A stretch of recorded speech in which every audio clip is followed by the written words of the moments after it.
창세기 33장 12절에서 20절입니다. 다 같이 함께 읽겠습니다. 에서가 이르되 우리가 떠나자 내가 너와 동행하리라. 야곱이 그에게 이르되 내 주도 아시거니와 자식들은 연약하고 내게 있는 양떼와 소가 새끼를 데리고 있은즉 하루만 지나치게 몰면 모든 떼가 죽으리니 청하건대 내 주는 종보다 앞서가소서. 나는 앞에 가는 가축과 자식들의 걸음대로 천천히 인도하여 세일로 가서 내 주께 나아가리이다. 에서가 이르되 내가 내 종 몇 사람을 내게 머물게 하리라. 야곱이 이르되 어찌하여 그리하리이까? 나로 내 주께 은혜를 얻게 하소서 하매 이날에 에서는 세일로 돌아가고 야곱은 숫곳에 이르러 자기를 위하여 집을 짓고 그의 가축을 위하여 우릿간을 지었으므로 그 땅 이름을 숫곳이라 부르더라.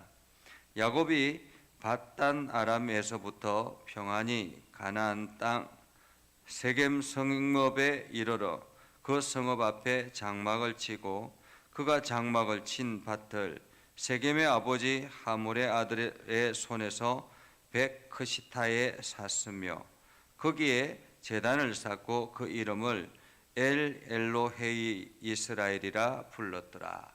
아멘.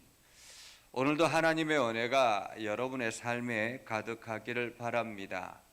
여러분들이 하는 모든 일들 가운데서 주님의 능력을 경험하며 나아가는 복된 삶을 살아갈 수 있기를 주님의 이름으로 축복합니다.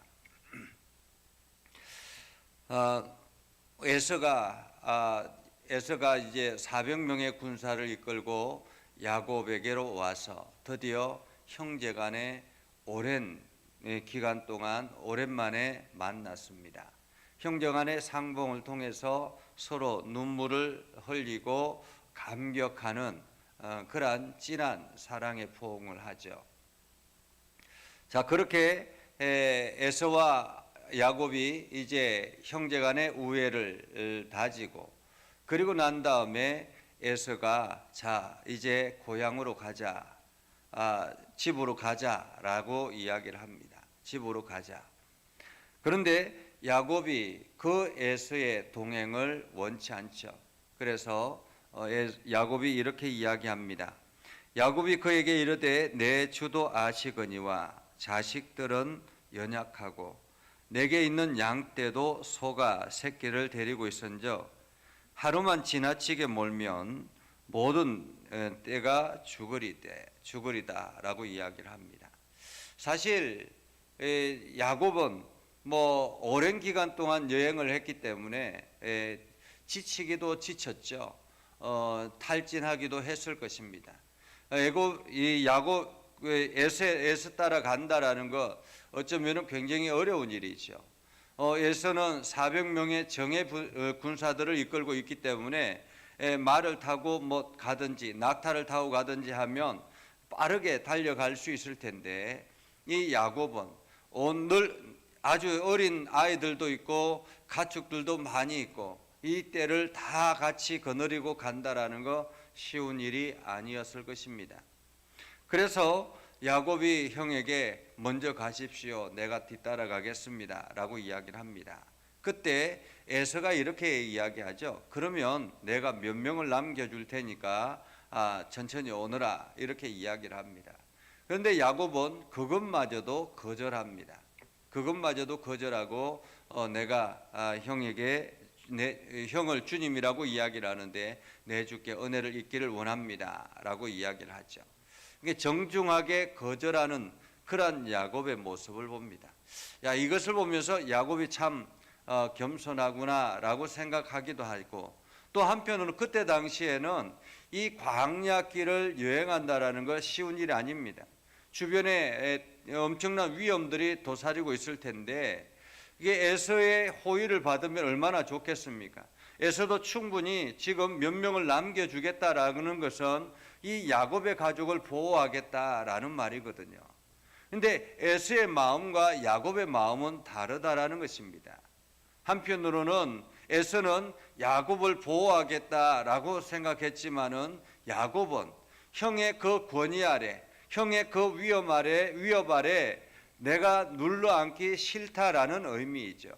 그래서 형의 가족을 먼저 보냅니다. 그러면서 야곱이 내가 천천히 세일로 가겠습니다 라고 이야기를 하죠. 천천히 세일로 가겠습니다. 그런데 오늘 에서가 세일로 돌아가고 난 다음에 야곱이 하는 행동이 좀 다릅니다. 17절에 보면 야곱은 숫곳에 이르러 이렇게 이야기하죠. 숫곳. 이 숫곳은 야복강에서 약 북쪽으로 17km 정도 되는 그러한, 오히려 이게 세일로 가려면 아래쪽으로 내려가야 되는데 오히려 반대쪽으로 올라가는 것입니다. 요단 동편에 위치하고 있는 이 약간 북쪽의 숫곳으로 갔다라는 것입니다. 숫곳으로 가서 자기를 위하여 집을 짓고 그의 가축을 위하여 우릿간을 지었다 이렇게 말하고 있습니다. 숫곳이라는 이름의 뜻은 가축의 우릿간 이런 뜻이에요. 가축의 우릿간. 가축의 우릿간이라는 이름의 뜻을 가지고 있다는 것은 그만큼 가축들이 살기에 적당한 장소라는 것입니다. 그곳에 집을 짓고 가축을 위하여 우릿간을 지었다라는 것입니다. 집을 지었다라는 말은 무슨 뜻입니까? 이곳에 정착하겠다라는 말이에요. 정착하겠다. 그런데 18절에 보면 이렇게 말합니다. 야곱이 밧단 아람에서부터 평안히 가나안 땅 세겜 성읍에 이르러 그 성읍 앞에 장막을 치고, 그러니까 지금 세겜 성읍 앞에 있는 숫곳에 장막을 쳤다라는 것입니다. 장막을 쳤다. 이유는요, 이곳이 지금 이제 평안을 찾았다라는 거예요. 사실 모든 위험이 이제 다 사라졌죠. 외삼촌으로부터의 그 위협도 사라졌고 형으로부터의 위험도 사라졌고 이제는 편안하다라는 것입니다. 편안하다. 이만하면 살만하다라는 거죠. 이제 안정된 삶을 살아가면 되겠다라는 것입니다. 그래서 그곳에 장막을 쳤습니다. 그리고 그가 장막을 친 밭을 세겜의 아버지 하몰의 아들의 손에서 베크시타에 샀다. 베크시타. 은 100개에 샀다라는 말이죠. 은 100개에 사고 그곳에 제단을 쌓아서 제단의 이름을 뭐라고 지었습니까? 엘 헬로헤 이스라엘. 엘 헬로헤 이스라엘. 하나님은 이스라엘의 아버지이다. 이런 뜻입니다. 엘 헬로헤 이스라엘. 여러분, 지금까지 이 이야기를 통해서 특별히 이상한 점이 발견된 적이 있습니까? 오늘 본문의 이야기를 통해서 이게 문제가 되는 일이 있습니까? 평안할 때 이제 하나님 앞에 제단을 쌓고 그렇게 제단을 쌓고 하나님을 섬기며 살아가면 좋지요. 다행이지 않습니까? 근데 지금 야곱이 걸어가야 될 장소가 어디인지 아십니까? 야곱이 처음 외삼촌 밧단 아람으로 갈 때에 어디에서 하나님을 만났습니까? 베델에서 하나님을 만났습니다. 베델에서 하나님을 만나서 하나님과 약속을 합니다. 하나님, 내가 평안히 돌아올 때 이곳에 와서 하나님 앞에 제단을 쌓고 하나님 앞에 11조를 드리고 내 재산의 11조를 드리고 하나님을 다시 하나님께 영광을 돌리겠습니다라고 약속을 했습니다. 그런데 야곱은 지금 베델에 돌아갈 마음이 전혀 없는 것입니다. 베델에 돌아갈 마음이 전혀 없고 그냥 이곳에서 편안하게 안주하기를 원했다라는 것입니다. 이곳에 정착하기를 원했다라는 거죠. 왜냐하면 이곳에 가축의 우릿간처럼 먹을 것들이 많이 있었고 가축을 치기에 편안했고 생활에 여유가 생겨졌고 안정된 삶이 주어졌기 때문에 이곳에 그냥 이만하면 됐지라고 생각을 했던 것입니다. 이만하면 됐지. 현실에 안주하는 야곱의 모습을 보게 됐지요.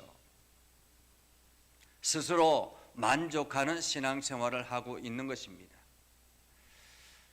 요즘 한국 교회가 위기에 빠졌다라고 이야기를 하죠. 코로나 기간 동안 거의 3년 가까이 온라인 예배를 드리다 보니까 많은 성도들이 이제는 온라인 예배에 너무 익숙해졌다고 합니다. 그래서 여행을 가거나 이러한 것을 너무 자주 한다라는 거예요. 주일날 주말이 되면은 여행을 가서 온라인 예배 드리면 되지, 이러한 생각을 가지고 있다고 합니다. 그래서 정작 예배당에 나와서 하나님 앞에 예배하는 것보다는 그냥 하나님께서 어느 곳이든지 예배하는 것을 기뻐하시니까 그냥 내가 놀러 갔다가 야외에서 그냥 유튜브로 예배를 하면 그냥 그렇게 예배하면 되지라고 생각한다라는 것입니다. 그래서 몇몇 교회들은 온라인 예배를 중단했다라고 이야기를 합니다. 이만하면 됐지라는 거죠. 지금 이렇게 그냥 편안하게 안주하면 됐지라는 것입니다. 다시 돌아갈 마음이 없는 것입니다. 예전처럼 그냥 다시 돌아갈 마음이 없는 것입니다. 주일날 하나님의 성전에서 열심을 다해서 최선을 다해서 예배하고 싶은 마음이 사라져버린 것입니다. 이제는 좀 편안하게 좀 쉽게 내가 즐길 것을 즐기면서 그렇게 하나님을 예배하고 싶은 것입니다. 그래서 그곳에 안주하고 싶어하는 것, 오늘 약속을 잃어버린 야곱의 모습을 우리는 보게 되지요. 현실에 안주하는 야곱의 모습을 보게 되는 것입니다. 스스로 만족한 신앙생활을 하는 것을 우리는 보게 되는 것입니다. 그런데 이 상황이 앞으로 어떻게 나아가야 할 것인가, 이 상황이 야곱의 가족에 어떤 위협이 찾아오는가를 나중을 통해서, 다음을 통해서 보게 됩니다. 우리는 하나님의 말씀을 받은 믿음의 사람들입니다. 하나님 인도하심 아래 순종하며 살아가야 될 믿음의 사람들입니다. 하나님의 약속을 가지고 굳건하게 그 약속을 지키며 나아가야 될 믿음의 성도들입니다. 그래서 하나님의 인도하심을 받고 하나님의 보호하심 아래서 어떠한 상황 가운데서든지 하나님을 찬양하며 예배하는 믿음의 성도들입니다. 그렇다면 우리의 중심에 하나님을 잊어버리면 안 되는 것입니다. 물론 야곱이 하나님을 잊어버린 것은 아닙니다. 하나님이 이스라엘의 아버지 하나님이시다라고 고백하는 것, 물론 이곳에서 그냥 하나님을 예배하는 것, 그것도 좋지요. 예배하지 않는 것보다 얼마나 좋습니까? 그러나 야곱이 하나님이 원하시는, 하나님이 기뻐하시는 그 장소를 잊어버림으로 인해서 닥쳐올 미래가 얼마나 위험한가 하는 것을 우리는 다음 성경을 통해서 발견하게 됩니다. 오늘 우리는 내 현실에 안주하는 것이 아니라, 신앙생활은 현실에 안주하는 것이 아니라 끝까지 부단하게 하나님의 말씀을 붙잡고 하나님께로 나아가려고 노력하는 열정이 필요한 것입니다. 그래서 오늘도 우리의 삶 가운데서 내가 혹시나 현실에 안주해서 하나님을 향한 열정이 사라진 것은 아닌가, 편안하게 신앙생활하려고 하는 것은 아닌가, 우리 자신을 돌아보며 나아가는 복된 삶을 살아갈 수 있기를 주님의 이름으로 축복합니다. 기도하겠습니다. 거룩하신 아버지 하나님, 은혜를 감사합니다. 오늘도 하나님의 말씀을 붙들고 하나님께 영광을 돌리며 나아가기를 소망합니다. 하나님, 우리 가운데 역사해 주셔서 우리가 날마다 하나님의 선한 뜻을 이루게 하시고 하나님께 영광을 돌리며 나아가기를 소망합니다. 하나님, 저희들에게 지혜를 더하여 주시옵소서. 하나님, 저희들에게 은혜를 더하여 주시옵소서.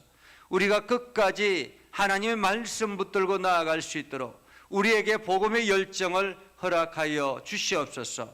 그래서 부름의 소명을 최선을 다해서 감당하게 하시고 내 삶이 어떠하든지 간에, 내 현실이 어떠하든지 간에 현실에 안주한 신앙생활이 아니라 끝까지 부단하게 주의 말씀 의지하며 주님이 인도하심 따라 순종하며 살아가려고 노력하는 우리의 삶이 되게 하여 주시옵소서.